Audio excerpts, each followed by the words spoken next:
और योग अष्टांग योग नाम से जाना जाता है।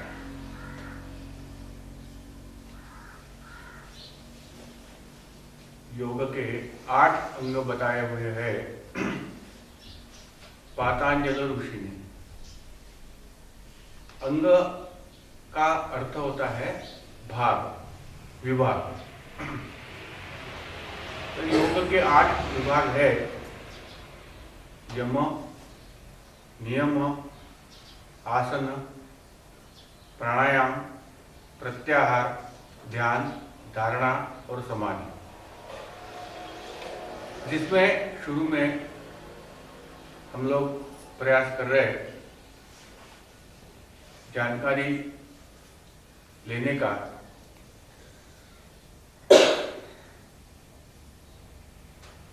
कि किस आसन का हम प्रयोग करें, प्राणायाम क्या होता है और ध्यान क्या होता है।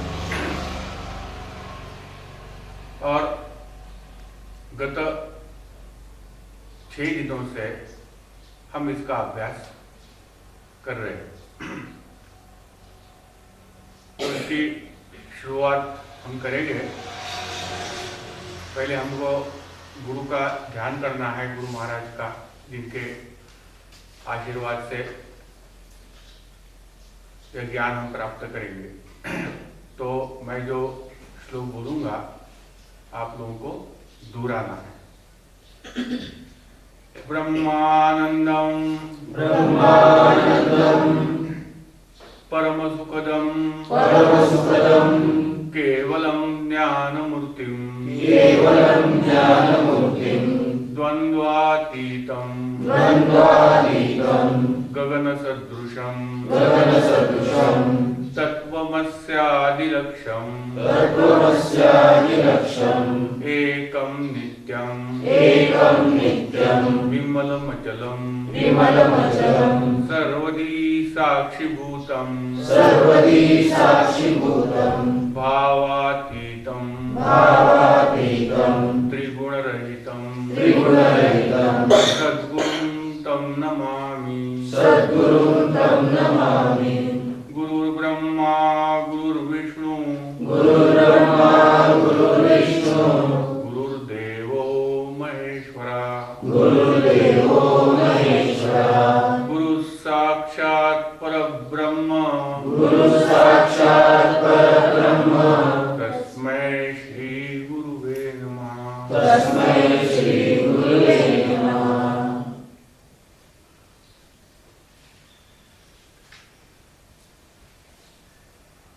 तो जैसे कि आपको बताया गया, हमें योग,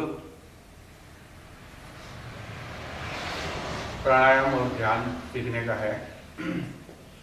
ये सब सीखने के लिए हमें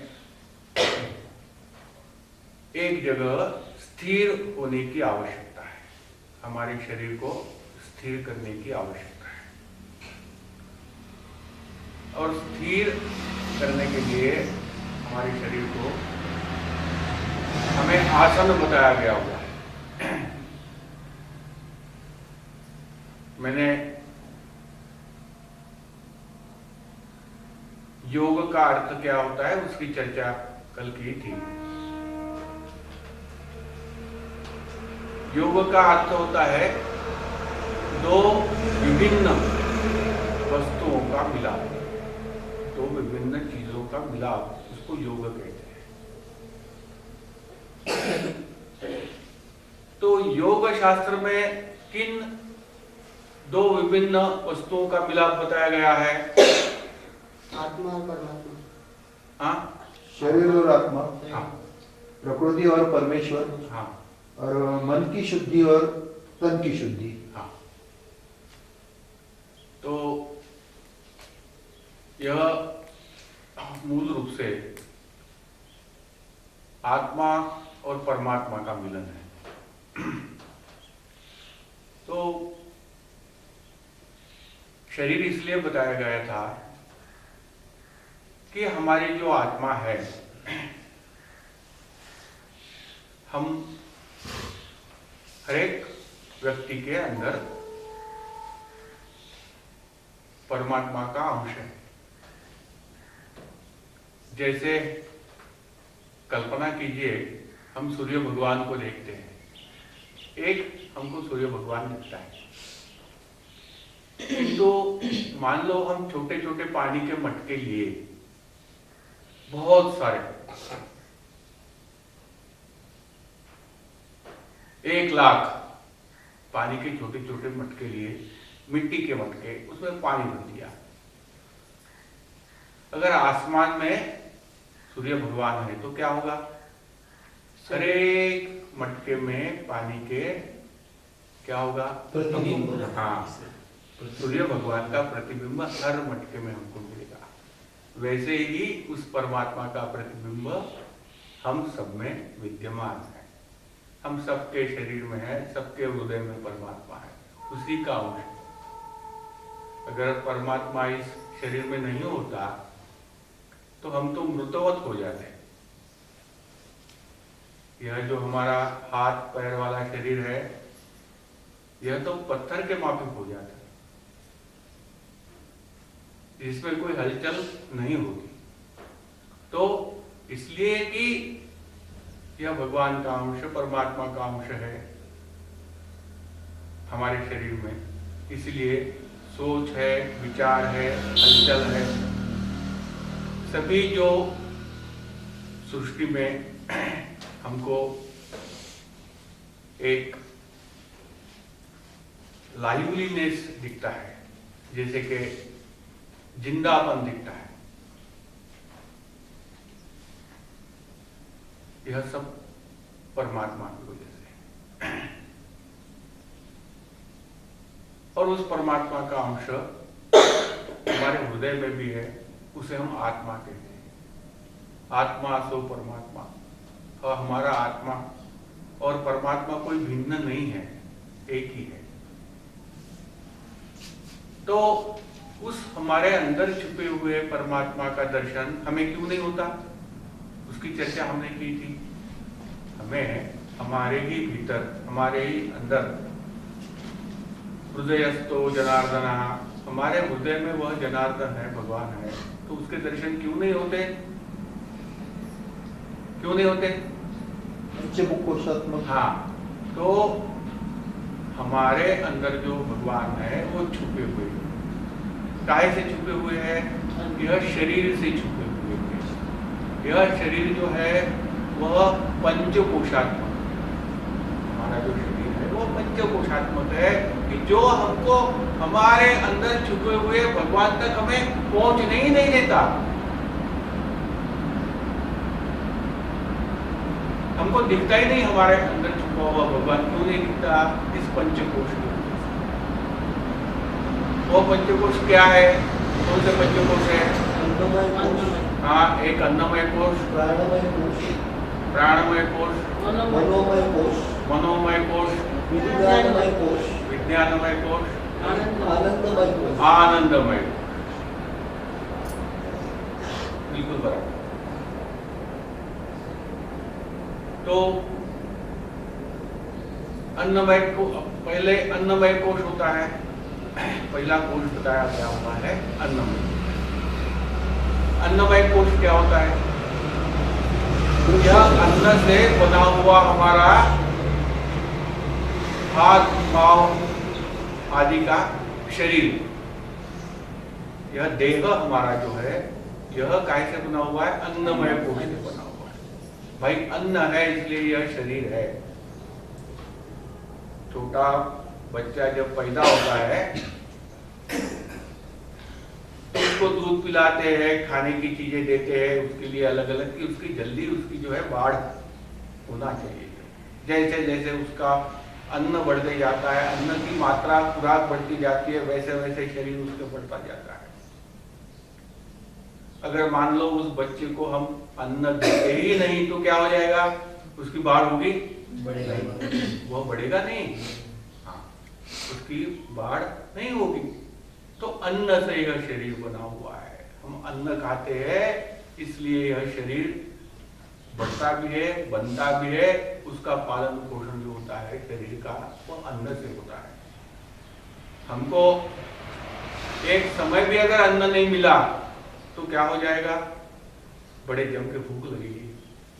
हमारा जो है, हम चाहेंगे कि हमको अन्न मिले। हमको अन्न किस लिए मिले? इस शरीर पोषण के लिए। तो यह शरीर अन्न से बना हुआ है और यह शरीर के अंदर आत्मा छिपी हुई है, मतलब आत्मा ढक गई है शरीर से, अन्नमय कोश से।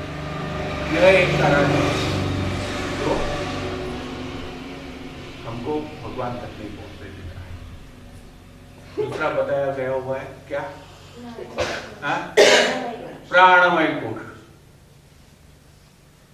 प्राणमय कोश क्या है? प्राण का अर्थ हमने कल चर्चा की थी, हमने विचार किया था। प्राण का अर्थ क्या होता है? वायु। हाँ, वायु। प्राण का अर्थ वायु जो है, प्राण वायुमय है। वायु है इसलिए प्राण है। हम हवा हमारे शरीर में लेते हैं, श्वास लेते हैं, हवा शरीर के बाहर छोड़ते हैं, उच्छ्वास करते हैं। तो सभी प्राणी मात्रों का जो भी पृथ्वी के तल पर जितने भी भूचर है, जलचर है, तो उन सब का श्वासोश्वास शुरू रहता है। हवा अंदर लेना, हवा बाहर छोड़ना। जब तक हवा चलती रहती है, प्राण अंदर आते रहता है, हवा अंदर आती रहती है, तब तक जो है इस शरीर में प्राण है, इस शरीर में हलचल है। यह शरीर बात कर सकता, सुन सकता, सोच सकता, दौड़ सकता, लिख सकता, पढ़ सकता, सब कर सकता। प्राण जब तक चालू है, हवा जब तक अंदर आ रही है, हवा बंद हो जाएगी तो प्राण निकल जाएंगे। हम बोलेंगे अरे भाई इसकी तो मृत्यु हो गई, तो मर गया। क्यों मर गया भाई? तो प्राण बंद हो गया। तो यह जो प्राणमय कोश है, यह प्राणमय कोश जिसके वजह से, जिसकी कारण यह शरीर में हलचल है, शरीर में चेतना है, तो उसके वजह से हमें अंदर का, भीतर का हमें दिखता नहीं। अंदर का जो परमात्मा छुपा हुआ है वह हमें नहीं दिखता। तीसरा कौन सा कोश बताया हुआ है? मनोमय कोश। तो मन काहे से बनता है? आपको शायद मालूम नहीं होगा। जो भी हमारे दुनिया के बड़े बड़े मनोवैज्ञानिक हैं, जो पाश्चिमात्य पद्धति का अभ्यास करते हैं, वो लोग नहीं जानते मन काहे से बनता है, शरीर में मन कहाँ से आता है। किंतु हमारे देश में हमारे ऋषि मुनियों ने उसके बारे में बड़ा स्पष्ट विचार रखा हुआ है कि अन्न और पानी से ही, अन्न और जल से ही मन बनता है। शुद्ध देह भी बनता है, मन भी बनता है। जैसे कि एक कहानी बताई जाती है कि एक गुरु महाराज रहते हैं, कोई शिष्य उनके पास आता है। वो शिष्य कहता है, एक युवा एक लड़का आता है, वो लड़का बोलता है गुरु महाराज मुझे अपना शिष्य बना दीजिए। तो गुरु कहते हैं तुझे क्या आता है, तूने क्या सीखा हुआ है? तो वो कहता है मुझे कुछ नहीं आता, पर मैं राम रक्षा बोल सकता हूँ। तो गुरु उसको बोलते हैं अच्छा ठीक है, तुझे राम रक्षा आती है? हाँ जी।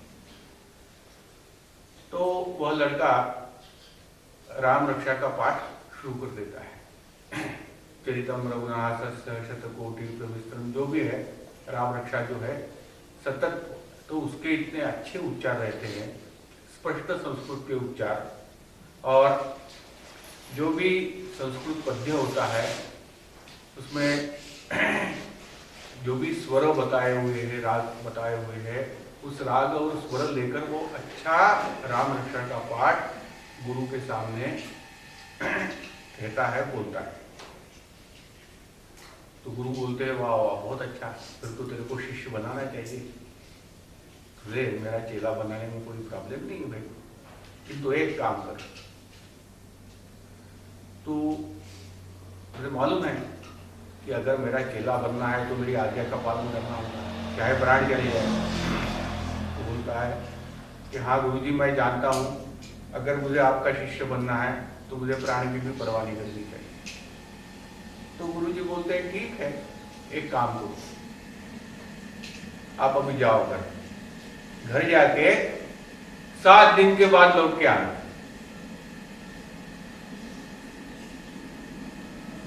जब 7 दिन के बाद आओगे तो मैं तुम्हें दीक्षा दूंगा, तुम्हें अपना चेला बना दूंगा, शिष्य बना दूंगा। तो बोलता है ठीक है महाराज, आपको कृपा है। तो गुरुजी बोलते हैं हाँ, पर एक बात ध्यान में रखना, 7 दिन कुछ भी खाना नहीं, पानी भी नहीं पीना। अब तो डर जाता, 7 दिन तक पानी भी नहीं पीना और 7 दिन तक खाना भी नहीं खाना, यह कैसे शक्य होगा। किंतु उसने तो तय किया हुआ था है कि बिना गुरु जीवन में क्या रखा हुआ है। ठीक है, अगर जिसके जीवन में गुरु नहीं, वो तो वैसे ही है जैसे समुद्र में नाव पड़ी हुई है और उस नाव को किनारा नहीं मालूम, वैसी स्थिति है। उससे अच्छा तो मरना अच्छा है। तो गुरु को कहता है कि महाराज आप कहते हो ठीक है, मैं 7 दिन बिगर पानी के और बिगर अन्न के रहूंगा, तो ठीक है बेटा जाओ। 7 दिन बाद जब वो लड़का आता है गुरु से फिर मिलने आता है, तब उसकी परिस्थिति ऐसी रहती कि वो ठीक से चल भी नहीं सकता, वह ठीक से चल भी नहीं सकता और ठीक से बात भी नहीं कर सकता। बड़े मुश्किल से गुरु के पास पहुंचता है, गुरु के पांव छूता है, नमस्कार करता, प्रणाम करता है और एकदम रो पड़ता है वो, क्योंकि उसके शरीर में कोई त्राण नहीं रहते, उसके शरीर में कोई शक्ति नहीं रहती, बोल भी ठीक से नहीं सकता। तो गुरु बोलते अरे आ गया तू, अच्छा बहुत अच्छा, बढ़ हो गया।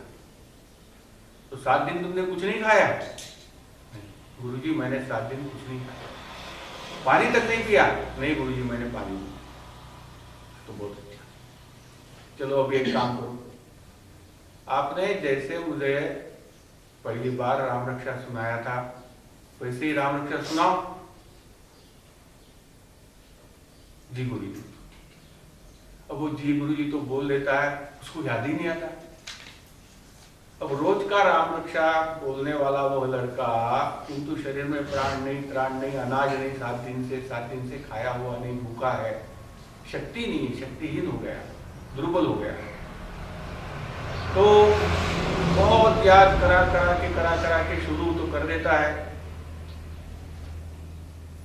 किंतु उसको बराबर ठीक से याद नहीं आता, गलतियां करता, चूकता है, ठीक से याद नहीं आता। आखिर गुरुजी को बोलता, गुरुजी मुझे माफ करना, क्यों मालूम नहीं, मेरी बड़ी गलतियां हो रही है, चूक हो रही है, मुझे ठीक से याद ही नहीं आ रहा। तो फिर गुरु बोलते हैं हाँ ठीक, कोई बात नहीं, बैठो, ये लो। किसी को बुलाते हैं, उसके साथ में नींबू का रस बुलाते हैं, नींबू का रस एक गिलास भर के बुलाते हैं, नींबू का पानी, उसको बोलते हैं बेटा ये लो, नींबू का पानी लो, इसमें शक्कर में डली हुई, पी लो। वो नींबू का पानी पी लेता है और जब वो नींबू का शक्कर डला हुआ पानी जब वह लड़का पीता है तो बोलता ठीक है, अब अच्छा लग रहा? हाँ मुझे अच्छा लग रहा। अब राम रक्षा बोलो, हम उसको थोड़ा याद आए, अब जो है वो बोलने लगता है और गुरुजी को पूरी राम रक्षा बोल के दिखाता है। तो यह कहानी मैंने इसलिए बनाया, तात्पर्य इसलिए बताया कि गुरुजी उसको कहते हैं कि देखो बेटा, यह पहला पाठ है योग सीखने का। कोई भी अगर अध्यात्म सीखना है तो हमारा यह पहला पाठ है। क्या पाठ है हमारा? पहला पाठ क्या पाठ है हमारा? कि देखो तुम्हारे पेट में जब अनाज नहीं था, अन्न नहीं था, तो तुम्हें स्मृति नहीं थी, तुम्हें स्मृति नहीं थी, तुम्हारा मन कुछ काम नहीं कर रहा था, मस्तिष्क काम नहीं कर रहा था, बुद्धि तुम्हारी काम नहीं कर रही थी, बराबर है। तो यह शरीर और मन काहे से बना हुआ है? अन्न से बना हुआ है। और इसीलिए भगवत गीता में जो कहा अन्नाद् वै प्रजा प्रजायन्ते, क्या है? प्रजा पर्जन्यात् अन्नाद् भूतानि पर्जन्यात् अन्न संभवः हाँ यज्ञात् भवति पर्जन्य कर्म यज्ञ समुद्भवः। तो बराबर है, यज्ञ से कर्म को तो ठीक है, आगे बताएंगे।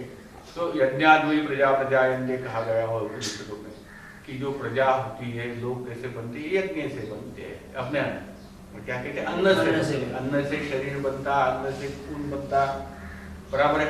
और यह खून की वजह से शरीर में अस्थियां बनती, मज्जा बनती है, त्वचा बनती है, और इसी वजह से एक शरीर से दूसरा शरीर निकलता है, प्रजा बढ़ती रहती है।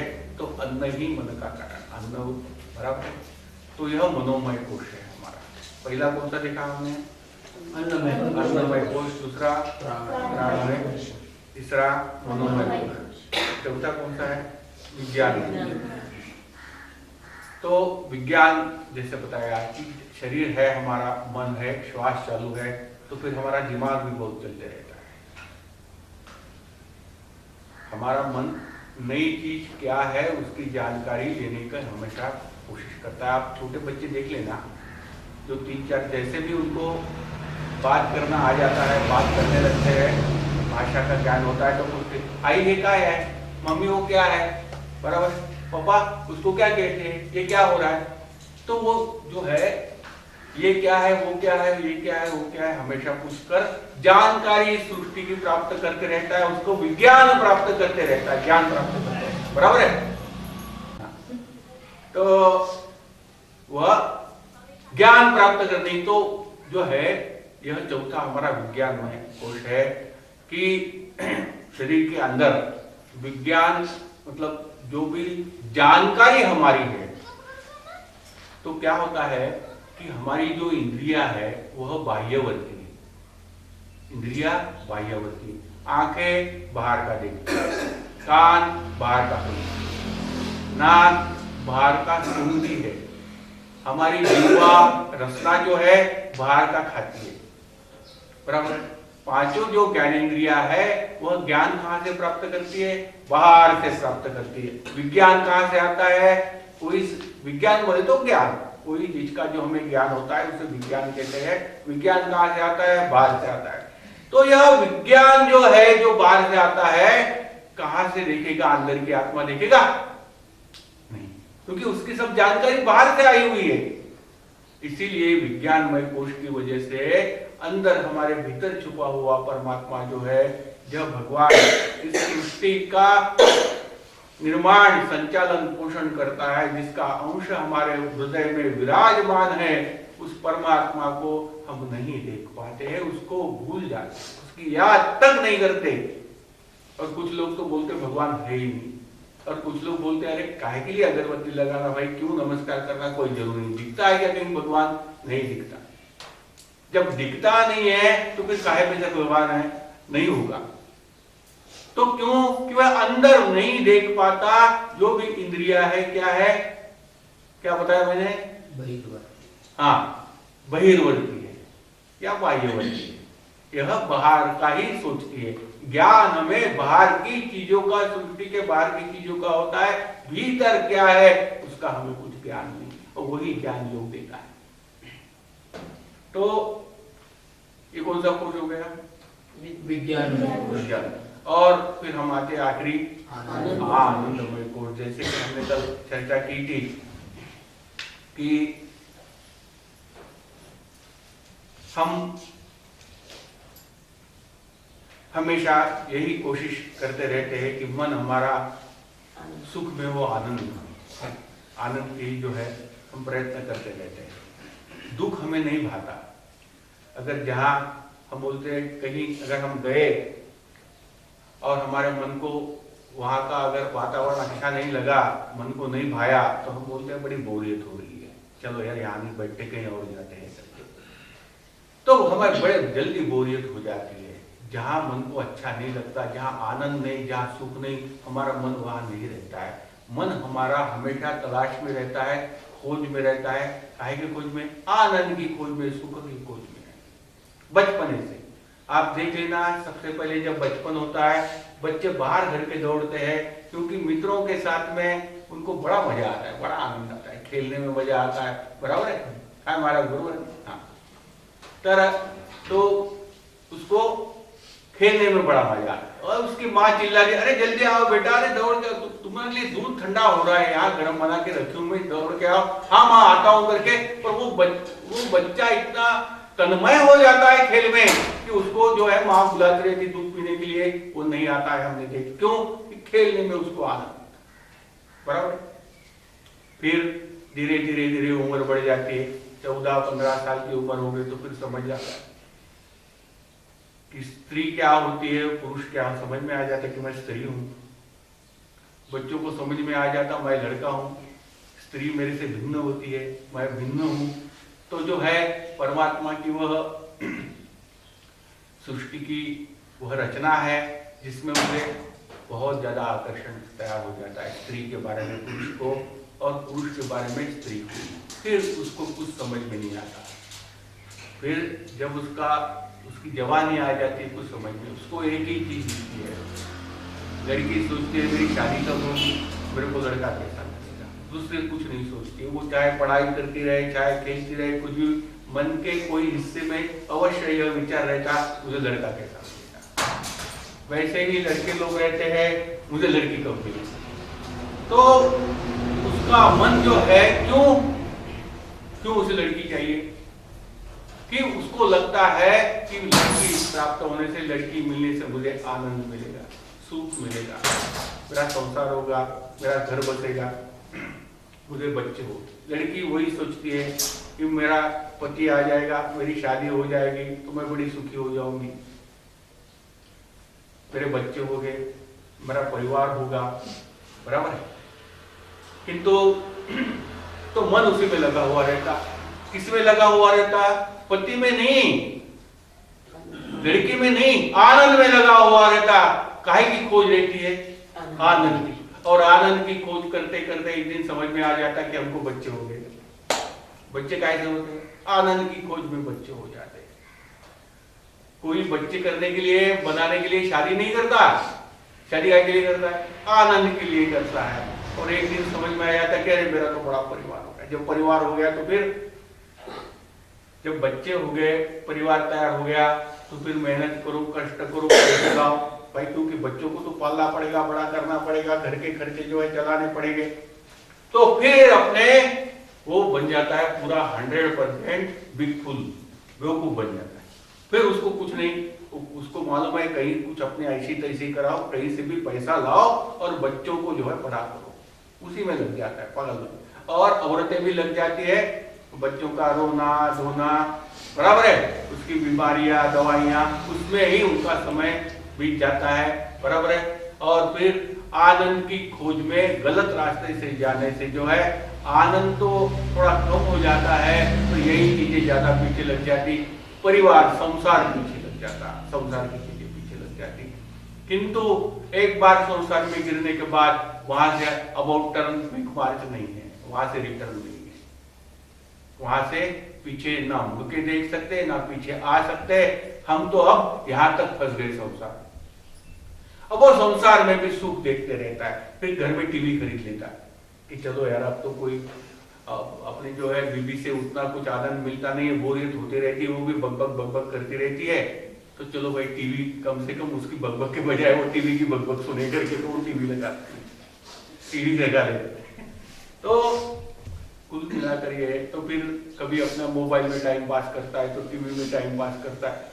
टाइम पास नहीं करता, वो आनंद की खोज करता है। उसको जो हमेशा मन उसका जो हॉलो रहता है, खाली रहता है, उस मन को सुख खोजता है, तो सुख में ही लगे रहता है, सुख की तलाश में लगे रहता है। और कल हमने उसका जिक्र किया, बताया कि हमारे जो खप्ती बाबा है, और खप्ती बाबा ने इसी जो मानवीय अवस्था तैयार हो जाती है कि सुख की तलाश में संसार चालू हो गया, और मालूम नहीं एक दिन वो 20 साल का था, 30 साल का था, चाल करते करते फिर दरवाजे पे बुढ़ापा खटखटा रहा है कि बेटा बाल अभी सफेद हो गए हैं, बराबर है, उतना अभी तेज दौड़ नहीं सकते, उतना शरीर काम नहीं कर सकता, बुढ़ापा नजदीक आएगा, बराबर है। फिर आनंद की तलाश में एक दिन बूढ़ा हो जाता है, और जैसे आप अच्छी तरह से जानते हैं 50 साल की उम्र हो गई, आगे फिर आता काय झालं रे, डायबिटीज झाला, डायबिटीज क्या हो गया, बीपी बढ़ गया, बराबर, क्या हो गया, स्पॉन्डिलाइसिस हो गया।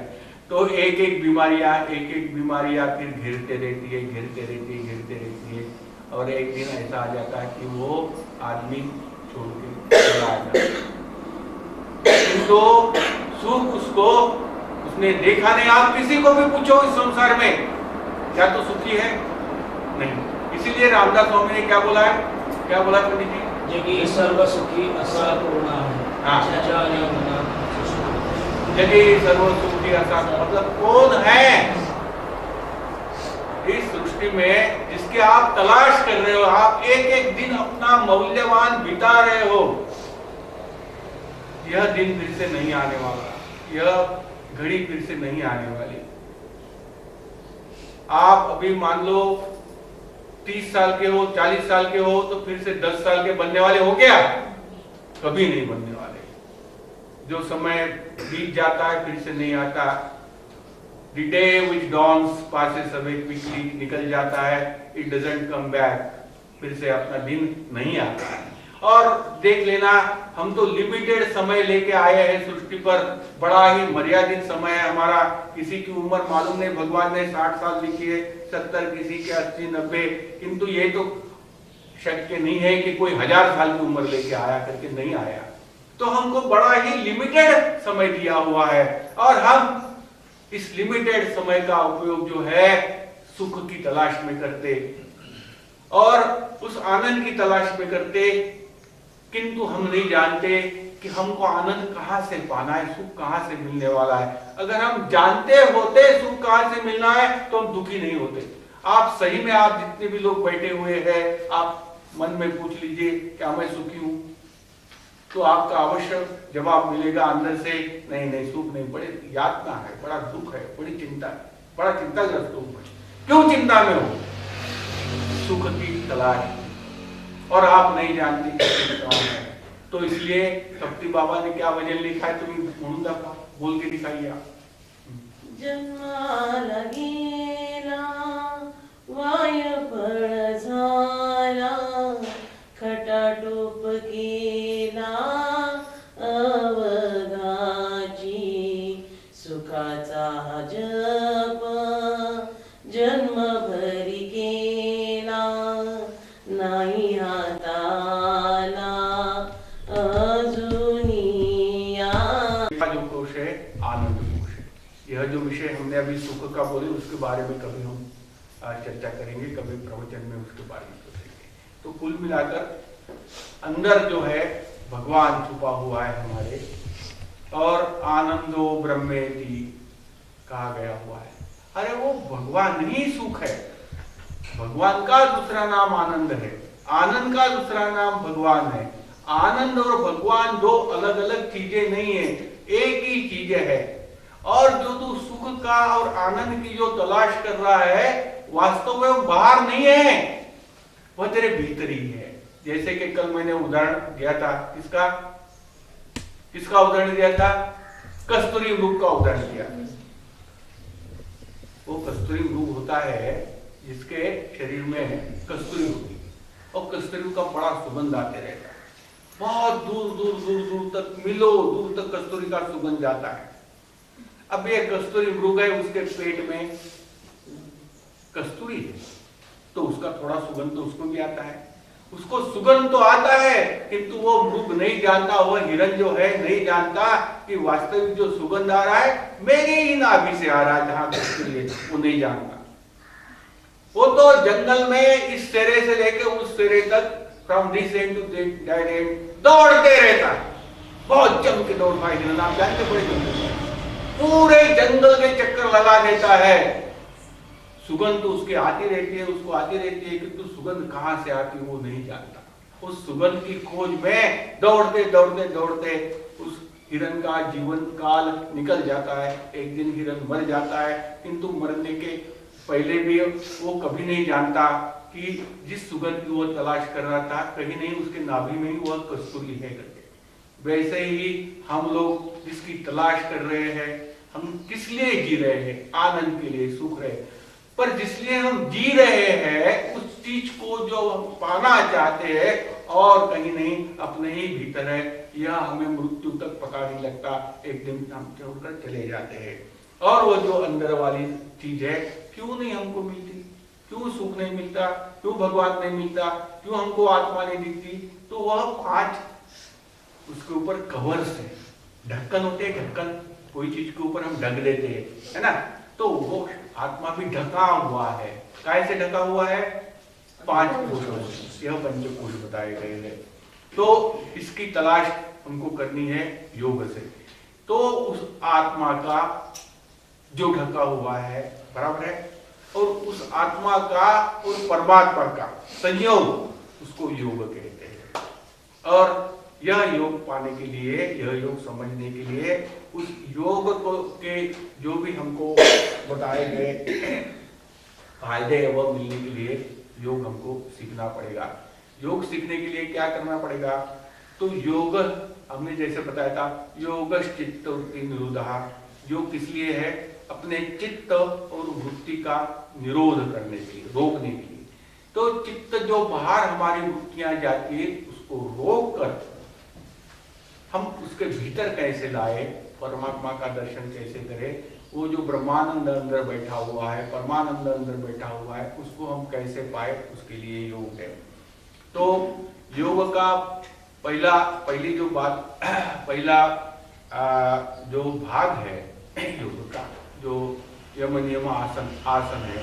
और आसन को अगर हमारा चित्त, हमारा मन हमको स्थिर करना है तो आसन की बहुत आवश्यकता है। आसन में कम से कम कुछ देर तक हम स्थिर बैठ सके ताकि हमारा चित्त स्थिर हो। तो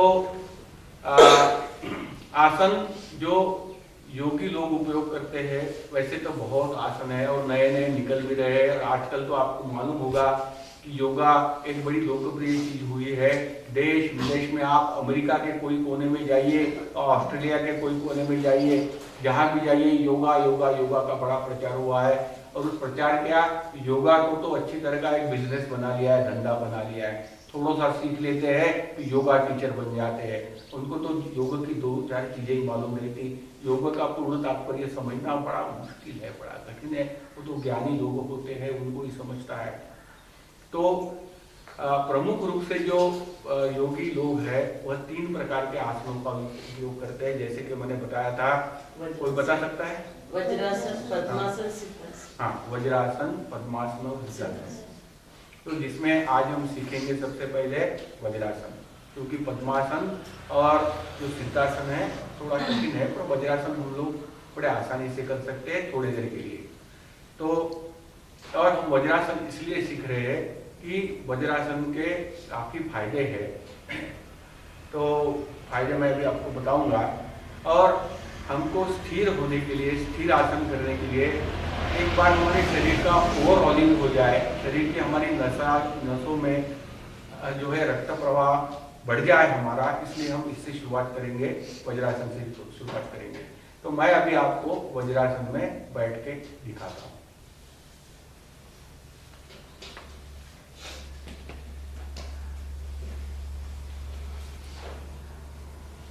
सामने से वज्रासन की यह स्थिति है, यह स्थिति है। मैं अपने पैर के बल जो है बैठा हूँ, घुटने से नीचे तक जो मेरे पैर है उसके बल पर मैं बैठा हूँ। घुटने मेरे थोड़े नजदीक आ गए। अब देखिए, ये जो वर्टिब्रा है मेरा, जो हम क्या कहते हैं, पीठ का, मेरुदंड, हाँ मेरुदंड जो है, पीठ का जो दंड है मेरा, वह बहुत ही सीधा है। यह परपेंडिकुलर चाहिए, लंबक रूप से चाहिए जमीन को एकदम सीधा। जैसे कि जमीन में कोई बांस हम गाड़ देते हैं और वो सीधा रहता है बांस, उसी प्रकार मेरा मेरुदंड जो है बहुत सीधा है। थोड़े से मेरे कंधे, आप जरा ठीक गौर से देखिएगा, कंधे मेरे थोड़े पीछे खींचे हुए, बहुत ज्यादा नहीं। यह आसन करने में कोई भी शक्ति का उपयोग नहीं करना, खींचातान नहीं करना, बड़े आसानी से करना। जितना हम आसानी से कर सकते हैं उतना ही करना। कंधे थोड़े पीछे खींचे हुए बराबर है, मेरुदंड सीधा है, और आंखें मेरी सीधी हो। जिस ऊंचाई पर मेरी आंखें है उसी लेवल पर मुझे देखना है, मैं नीचे नहीं देखूं और मैं ऊपर नहीं। इस स्थिति में मुझे बैठने का है। यह जो है वज्रासन है। और मेरे दो हाथ जो है, तो मेरे बाएं हाथ पे मैं दाहिना हाथ इस तरह उसकी जो है हथेली रख सकता हूँ और सामने रख सकता हूँ, या फिर हाथ आप ऐसे भी रख सकते हैं, आप ऐसे भी रख सकते हैं। जैसे आप जिस स्थिति में आप स्थिर रह सकते हो उस स्थिति में आपको रहना है इस आसन में। मैंने यह तो चीज सामने के आपको बता दी है कंधे के बारे में। अब मैं आपको पीछे से दिखाता हूं कि पैर मुझे कैसे रखना है।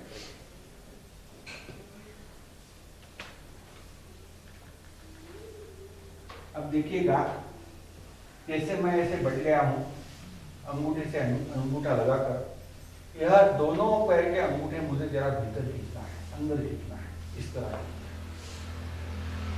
अंदर खींचने के बाद में मैं मेरे घुटने एक दूसरे से लगा दूंगा इस तरह।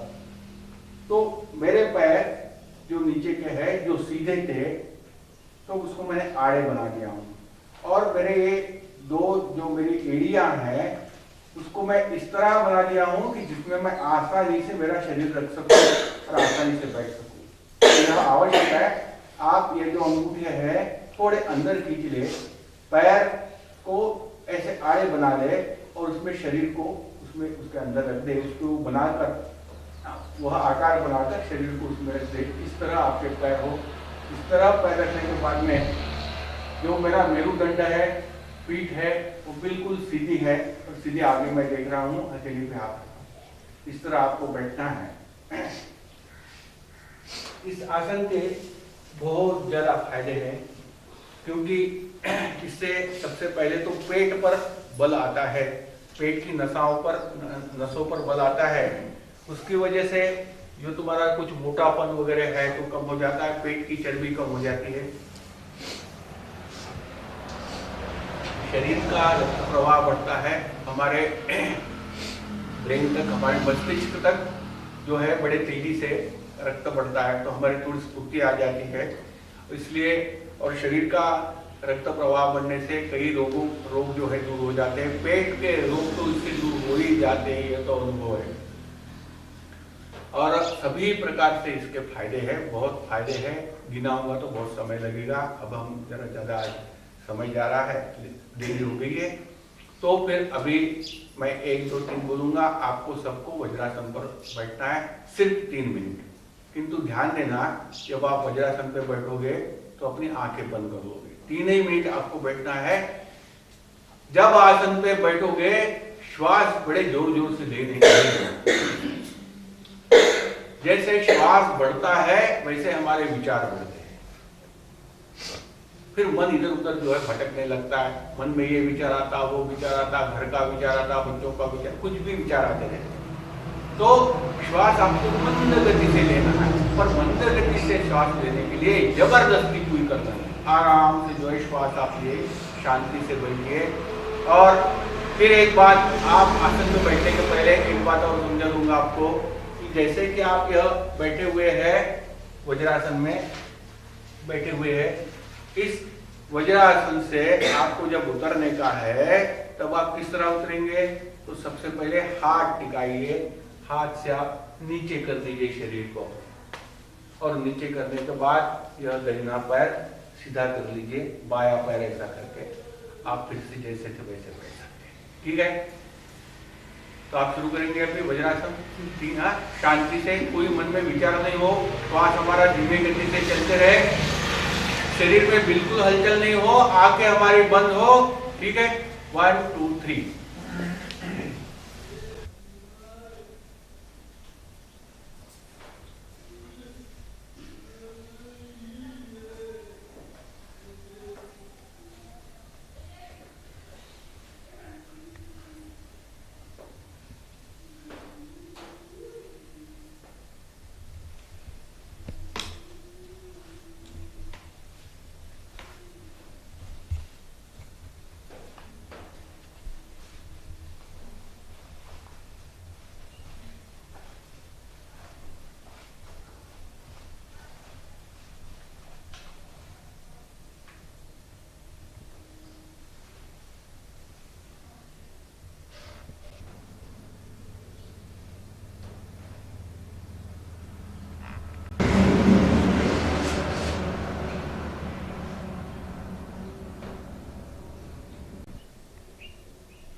वज्रासन का थोड़े देर हमने अभ्यास इसलिए किया कि अभी हमको स्थिरासन में बैठना है,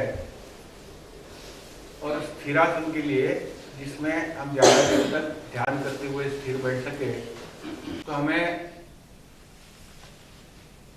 ध्यान के लिए आवश्यकता होती है कि एक जगह हम स्थिर बैठे। तो स्थिरासन के लिए, और पातंजल ऋषि कहते हैं ध्यान के लिए सुखासन कहा गया होगा। आप शांति से सुख से जिस आसन में घंटा 2 घंटे 3 घंटे आराम से बैठ सकोगे। तो वज्रासन ऐसा है कि जिसमें बहुत देर तक बैठना जो है बड़ा कठिन है।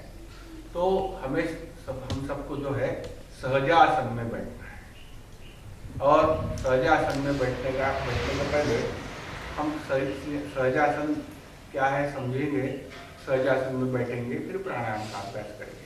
सहजासन जो है बड़ा आसान है। देखिए मेरी तरफ, आप अगर ऐसे बैठे हैं तो एक पैर को उठाइए और इस जंघा को यहाँ उसको चिपका दीजिए। देखो मैंने चिपका दिया है। आप सब लोग स्त्री पुरुष दोनों कर सकते हैं। जंघा को चिपका दीजिए थोड़े नीचे की ओर से। आप बैठ के फिर शांति से ऊपर उठा के थोड़ा सा जो है यहाँ ऊपर आराम से बैठ, बराबर है। फिर आपकी जो रीढ़ की हड्डी है, आपका मेरुदंड है, सीधा ही आपका रहेगा, कंधे पीछे जैसे स्थिति बनाई थी, ठीक है।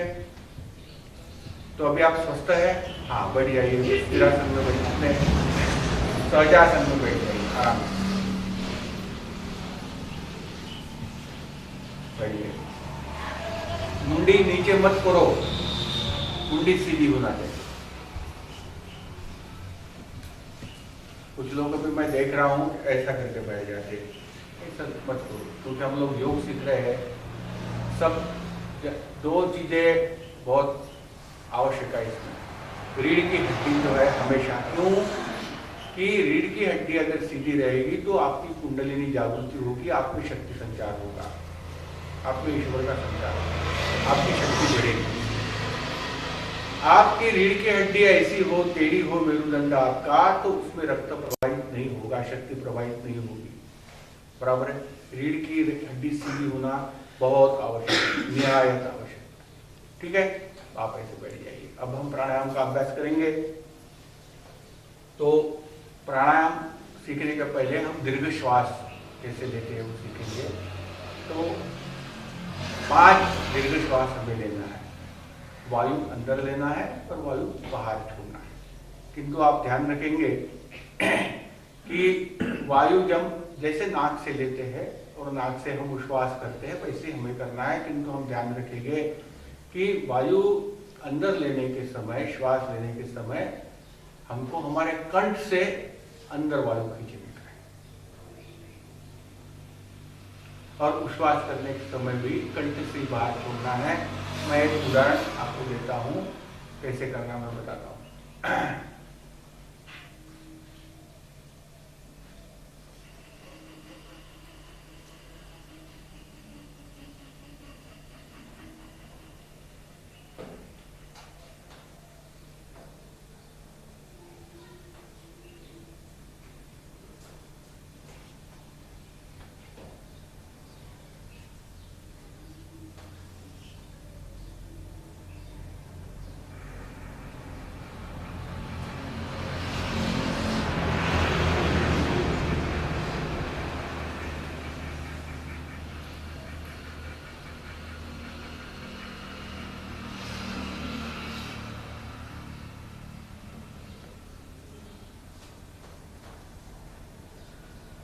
देख लिया। तो मैंने कंठ से श्वास लिया, धीरे धीरे धीरे धीरे शरीर में पूर्ण मैंने भर दिया, और पूर्ण हवा शरीर के अंदर भरने के बाद एक क्षण भर मैंने सोचा यह जो वायु मेरे अंदर समा गया हुआ है शरीर के अंदर, तो वह मेरे पैर से लेकर घुटनों में, मेरी जंघाओं में, मेरे कमर में, छाती में, कंधों में, मेरे सर में, सहस्त्रार तक, ऊपर तक जो है वह पूरा संचार कर रहा है। ऐसे मैंने क्षण भर में सोच लिया, और जितने देर मुझे हो सकता था मैंने वायु अंदर रखा, और फिर बाद में जितना समय मुझे वायु लेने के लिए लगा अंदर, श्वास लेने के लिए, उससे थोड़ा ज़्यादा समय मुझे श्वास छोड़ने के लिए लगा। धीरे धीरे धीरे धीरे वही कंठ से मैंने श्वास का जो है उच्छ्वास कर लिया। बराबर है? ऐसे ही आपको करना है, 5 बार करना है, उससे ज़्यादा नहीं करना। मान लीजिए एक श्वास लेने के बाद आपको थोड़ा दम लग जाता है, थोड़ी तकलीफ होती है आपको, तो रुक जाइए, आप नॉर्मल श्वास कीजिए, फिर दूसरा श्वास लीजिए। ध्यान में आ गया सबके? क्यों भाई? हाँ, मैं 1 2 3 बोलूंगा, आप श्वास लेना चाहिए। 1 2 3।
अभ्यास करने के पूर्व हमें 5 दीर्घ श्वास लिए, ताकि हमारी जो है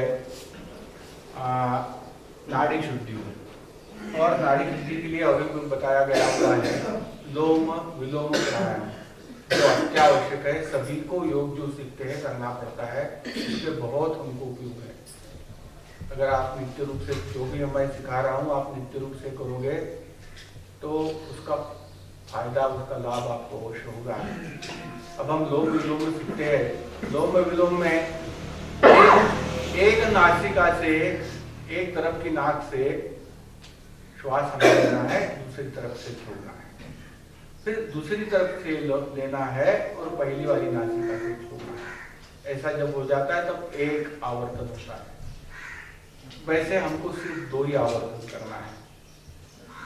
यह प्राणायाम में जो श्वास है शरीर के हर नाड़ी में से होकर निकलता है और उसके अशुद्धि दूर करता है, इसलिए यह अपनी स्वास्थ्य के लिए भी बहुत ही अच्छा प्राणायाम। तो एक मैं करके दिखाता हूँ, वैसे ही आपको करना पड़ेगा। हर बार हमें ध्यान में रखना है जो श्वास लेंगे वह कंठ से ही लेंगे। जब तक आपका कंठ जो है उसमें शुद्ध नहीं होता तब तक पूरी तकलीफ आपको होगी, थोड़ी अलग थलग आवाज आएगी, खांसी आएगी, तो कोई बात नहीं, धीरे धीरे करते रहिए। ताकि जो है मैंने भी अभी कई साल हो गए, 2005 के बाद मैंने भी कोई योगा नहीं किया तो मुझे भी थोड़ी तकलीफ होती है। पहले तो मैं बहुत करता था कि दिन भर के कम से कम 18 घंटे योगा करता था, तो मेरी भी प्रैक्टिस नहीं गई। तो कुल बताने का मेरा तात्पर्य यह है कि थोड़ी तकलीफ हुई तो उसमें घबराने की जरूरत नहीं है। धीरे धीरे जो है आपको जब आदत हो जाएगी तो आसानी से कंठ से श्वास जाते आते रहेगा। आप गौर कीजिए, मेरे तरफ देखिएगा, मैं कैसे लोम विलोम जो है प्राणायाम करता हूँ। तो पहले मुझे नाक बंद करनी पड़ेगी। नाक बंद करने के कई प्रकार है। आप ऊपर से एक उंगली से नाक दबा के दूसरी तरफ की जो नासिका है खुली रख सकते हैं, अंगूठे से दबा के इधर की खुली रख सकते हैं, या फिर नीचे से पकड़ सकते हैं। अलग उसके अलग अलग प्रकार है। या कुछ लोग जो है सिर्फ अंगूठे से बंद कर देते हैं, तो लगता है कि अंगूठे से बंद करने से जो है अच्छी तरह से एयर टाइट हो जाएगी। जैसे भी आपको सुविधाजनक लगे वैसे ही आप कर सकते हैं। तो शुरुआत मैं करता हूँ।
ठीक है, एक तरफ से मैंने श्वास लिया, एक नासिका से, दूसरी तरफ से छोड़ा, दूसरी तरफ से लिया, फिर मैं रुक गया।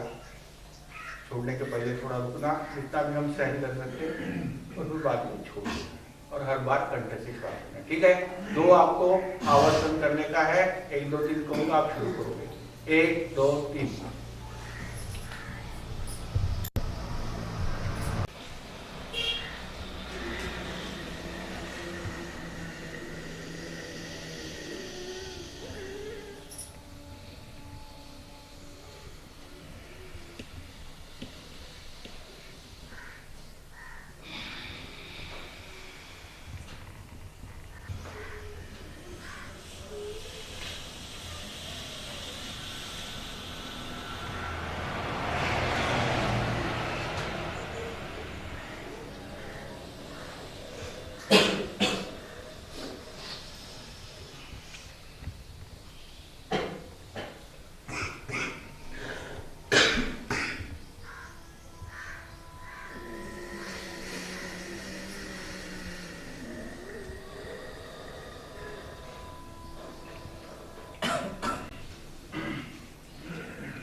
किसी की आंख से पानी आया?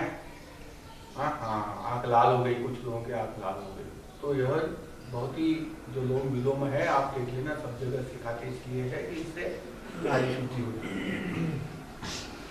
तो यह योग क्रिया ऐसी है कि जिसकी वजह से शरीर में बहुत ज्यादा उष्णता तैयार हो जाती है, बहुत ज्यादा। आपने वो मीरा का भजन सुना होगा,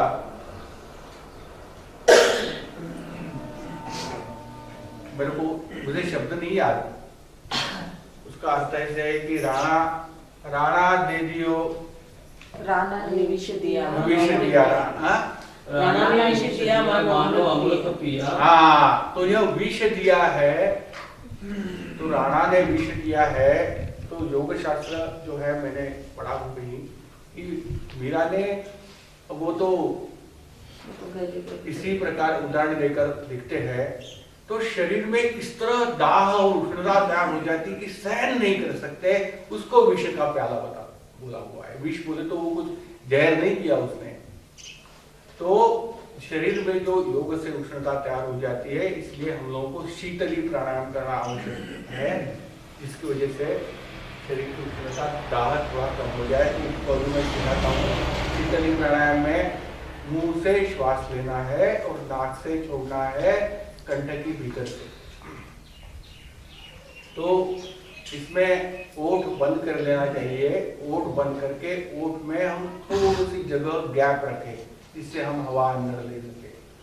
फिर ओठों से हवा खींचनी है, दांत हमारे पक्के बंद हो, हमारे दांत में जो पट होती है, जगह होती है बीच में से, वो हवा अंदर आएगी, आवाज करके अंदर आएगी। इसलिए कि मुंह हमारा अंदर से उसमें गीलापन होता है, तो हवा भी ठंड हो जाती है।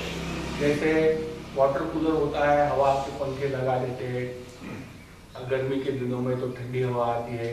तो हवा का जब पानी पर से हवा गुजरती है तो ठंडी हो जाती है, वही तत्व है। तो शीतली प्राणायाम का एक आवर्तन मैं बताऊंगा। मुंह से लेना है, नाक से, फिर कंठ से छोड़ना है।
ठीक है, समझ में आया आपको? हाँ, ओठ बंद, मुंह बंद अपना, दांत के अंदर जो थोड़ी जगह होती है या फिर जगह बना सकते हैं, उसके अंदर से अपने को हवा अंदर खींचनी चाहिए। हाँ, 1 2 3 2 बार करना है सिर्फ।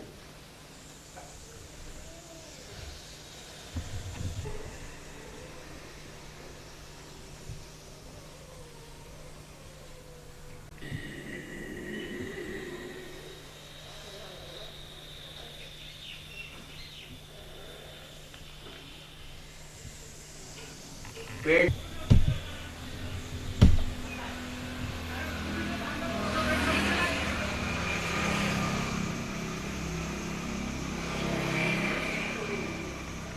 स्रोत हमको एक जगह लाना है, एकाग्र करना है, एक चित्त होने का है। इसका अभी अभ्यास करेंगे हम। तो अभी आप रिलैक्स रहिए, अभी जब मैं बोलूंगा तभी आप आसन में बैठिएगा। तो हमें ध्यान करना है, जैसे कि मैंने आपको बताया है, ध्यान 2 तरह का होता है। एक जो है सगुण ध्यान है, दूसरा निर्गुण ध्यान है। सगुण ध्यान में आपको सहूलियत यह है कि आपके किसी भी भगवान का आप ध्यान कर सकते हैं, जिस भगवान को आप चाहते हैं, चाहे श्री कृष्ण भगवान हो, प्रभु रामचंद्र हो, हनुमान जी हो, देवी हो, किसी भी भगवान के बारे में। और आप कल्पना कर सकते हैं कि जिस भगवान को आप चाहते हैं, उस भगवान के मूर्ति की कल्पना अपने हृदय के भीतर कर सकते हैं और अपना चित्त जो है उस भगवान पर एकाग्र कर सकते हैं। भगवान की जगह यथा देवे तथा गुरु बताया गया हुआ है। आप अपने गुरु से प्रेम करते हो तो गुरु की भी मूर्ति की कल्पना अपने हृदय में कर सकते हो। तो गुरु के पहले चरण याद किए जाते हैं, पादुका याद की जाती है। तो गुरु को प्रथम गुरु के पैर, फिर बाद में घुटने, जंघा, गुरु का जो है मध्य भाग, पेट का भाग, बाद में उसकी छाती, उसका सर तक जो है गुरु को इस तरह उसकी कल्पना गुरु की कर सकते हैं अपने हृदय के अंदर। यह सगुण ज्ञान है। किंतु जिस परंपरा से हम है, खटेश्वर महाराज और खप्ती महाराज के, यह ज्ञान की परंपरा है। ज्ञान की परंपरा में निर्गुण ध्यान किया जाता है। निर्गुण ध्यान हमेशा सगुण ध्यान की अपेक्षा बहुत ही श्रेष्ठ माना जाता है। किंतु आप जो चाहे वो ध्यान कर सकते हैं। निर्गुण ध्यान में आपको चाहिए कि आप और कहीं ध्यान आपका चित्त नहीं देंगे। आपका जो श्वासोश्वास आप करते हैं, सिर्फ उस श्वास की तरफ आप ध्यान देंगे। या तो फिर श्वास की तरफ अगर आपको ध्यान देना है वो कर सकते हैं, या आपके शरीर के भीतर जो षट चक्र है, उस षट चक्र में से कोई भी एक चक्र पर आपका ध्यान इस तरह एकाग्र या केंद्रित कर सकते हैं आप कि शरीर में और कोई जगह आपका विचार नहीं हो, ध्यान नहीं हो, भान नहीं हो। यह षट चक्र जैसे मैंने बताया कि अपने नीचे की हिस्से में, शरीर के नीचे के हिस्सा में अपने जो मूला के 2 इंच 1 इंच ऊपर मूलाधार चक्र है। तो मूलाधार नित्यम, जहाँ गणेश भगवान, गणपति भगवान रहते हैं, तो वहाँ मूलाधार चक्र है। मूलाधार के ऊपर नाभि के नीचे 2 उंगली, वहाँ स्वादिष्टान चक्र है। स्वादिष्टान के ऊपर नाभि के अंदर मणिपुर चक्र है। मणिपुर के थोड़ा ऊपर अपने हृदय में अनाहत चक्र है। अनाहत से एक ही यहाँ अपनी कंठ के भाग में कौन सा चक्र है? हाँ, विशुद्ध चक्र है। और विशुद्ध चक्र के ऊपर कौन सा चक्र है? आज्ञा चक्र है, जहाँ औरतें बिंदिया लगाती है या फिर जहाँ पंडित लोग गंध लगाते हैं। तो 2 भुवों के बीच में बिल्कुल सेंटर में, जिसे हम शंकर भगवान की तीसरी आंख भी कहते हैं, यहाँ हमारा आज्ञा चक्र है। इस पूर्ण योग शास्त्र में आज्ञा चक्र का महत्व अनन्य साधारण है, क्योंकि जिसके आज्ञा चक्र की जागृति होती है वह त्रिकाल ज्ञानी बन जाता है। उसको सब समझ में आ जाता, आगे क्या होने वाला है, पीछे क्या हुआ है। उसको सब औषधि दवाइयां समझ में आ जाती है, सभी ज्ञान हो जाता है उसको। तो इस आज्ञा चक्र का बड़ा महत्व बताया हुआ है। आज्ञा चक्र के ऊपर यहाँ सहस्त्रार चक्र है। आप कहीं भी अपना चित्त एक जगह लगा सकते हैं, जो मैंने षट चक्र बताया। किंतु बहुत सारे लोग हृदय में लगाते हैं या फिर मूलाधार में। मूलाधार में लगाने से, चित्त लगाने से बहुत कुछ फायदे हो जाते हैं। आपके आखिर कुंडलिनी जागृति में भी फायदा हो जाता है। तो आप जो है सगुण कीजिएगा या निर्गुण ध्यान कीजिएगा। निर्गुण ध्यान में एक तो श्वास की तरफ ध्यान दो या फिर कोई चक्र की तरफ ध्यान दो। और ध्यान हमारा वहां है, दृष्टि हमारी जो है, या ध्यान और दृष्टि दोनों भी नासिकाग्र की तरफ हमारी दृष्टि रहे। आंख बंद करके मैं मेरे नाक, मेरा जो नाक है उसका आखिरी जो सीधा है, आखिरी एंड जो है उसकी तरफ नासिकाग्र। तो अभी आपको ध्यान में बैठना है। ध्यान में बिल्कुल आप हाथ पैर नहीं हिलाएंगे, बिल्कुल किसी भी शरीर अंग नहीं हिलाएंगे आप। पहली बात, अगर मन में विचार आते हैं तो आने दीजिए, कोई बात नहीं, इसका विरोध मत कीजिए, विचार निकल जाएंगे। जैसे जैसे श्वास आपका धीमे हो जाएगा विचार बंद हो जाएंगे। कोशिश करो, कोशिश ये कीजिए कि श्वास आप कम से कम श्वास आपकी चलती रहे और चित्त एकाग्र रहे आपका। तो ये सब आपको करना है। तो मैं पहले तो आप अभी आसन में बैठ जाइए सब लोग अच्छी तरह से। जो आसन मैंने सहजासन बताया था, सहजासन में अच्छी तरह से बैठ जाइए। आपकी पीछे की पीठ की हड्डी जो है एकदम सीधी, आंखें बंद, और आपकी आंखें उसी ही ऊंचाई पर, जिस ऊंचाई पर वो आंखें रखी है उसी ऊंचाई पर आपकी दृष्टि हो, ऐसे बैठ जाइए। अब आपको बराबर 10 मिनट ध्यान करना है। मैं 1 2 3 बोलूंगा, ध्यान आपको करना है निर्गुण या सगुण जैसे आप चाहते हैं। 1 2 3।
बड़ा ही प्रसन्न हूँ। आप सभी लोगों ने बहुत ही सुंदर ध्यान किया होगा।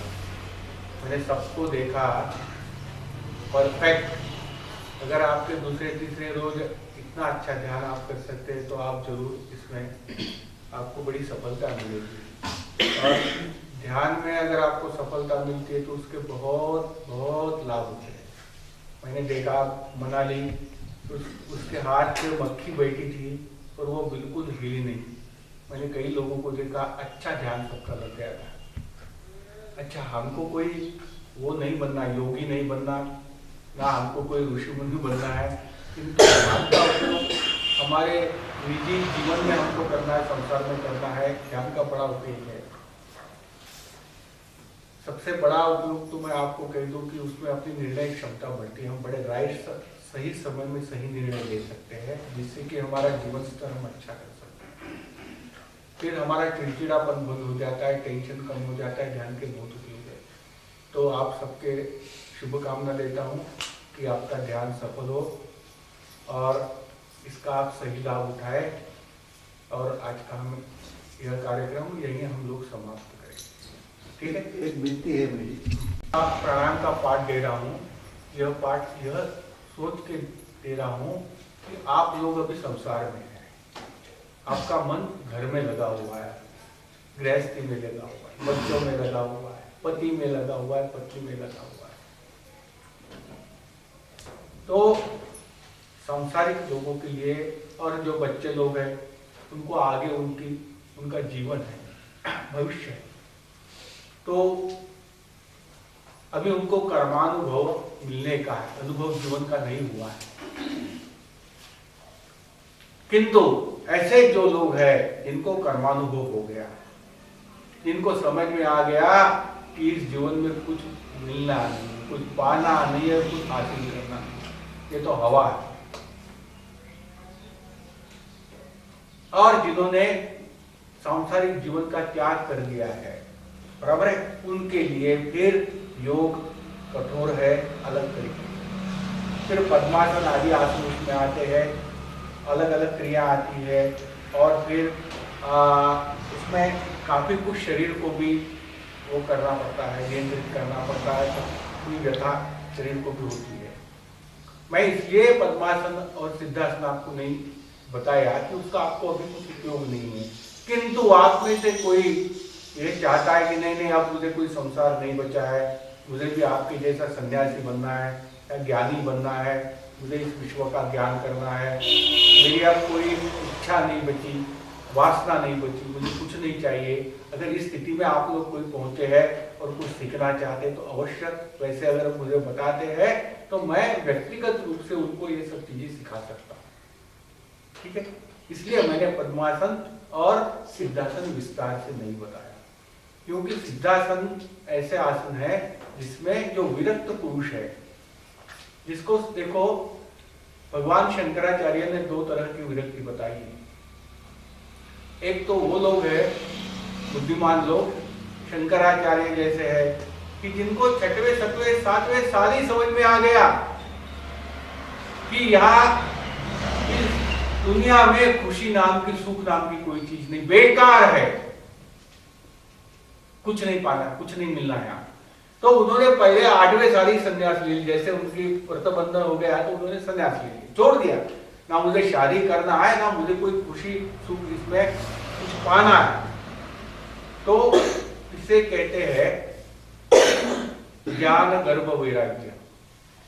और दूसरे हम जैसे लोग होते हैं तो वो लोग फिर शादी करते हैं, बच्चे होते हैं, फिर उनके समझ में आता है कि साला मेरा क्या है, मेरे जीवन में हमेशा जो है बैड लक, जो करने जाता हूँ नहीं बनता, हमेशा पैसे की तकलीफ होती है, या तो फिर शरीर की तकलीफ होती है, घर में बड़े प्रॉब्लम होते हैं, रिलेटिव के, ऐसे करते करते करते करते कितने दिन मैं सहन करूँ।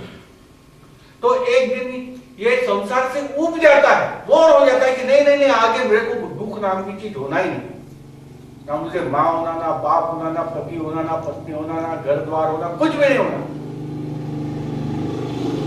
मुझे तो मैं कौन हूँ समझना है, मुझे तो कौन ईश्वर है समझना है, मुझे तो बस अब ईश्वर की प्राप्ति के लिए ही जीवन बिताना है। तो ऐसे लोग जिनको ज्ञान हो जाता है कि इसमें कुछ धरा हुआ नहीं है, कुछ रखा हुआ नहीं है, इस सब सांसारिक क्रियाओं में जिनके कर्मों से उनको जो है वह ज्ञान हुआ है, कर्मों से अनुभव मिला है, ऐसे लोग फिर क्या करते हैं, संन्यास ले लेते हैं, छोड़ देते हैं घर द्वार, अकेले रहते हैं, कोई जंगल में चला जाता है, कोई हिमालय में, कोई वो ओंकारेश्वर नर्मदा जी के पास चला जाता है। तो उनके लिए साधना अलग है। अब हमको वो सब सीखने का नहीं, हमको तो भाई ज्ञान का ऐसा उपयोग हो जिसमें हमारी हेल्थ बनी रही, चित्त हमारा एकाग्र हो, अच्छा हम कार्य कर सके, मैं उसी स्तर का योग आपको सिखा रहा हूँ, ठीक है।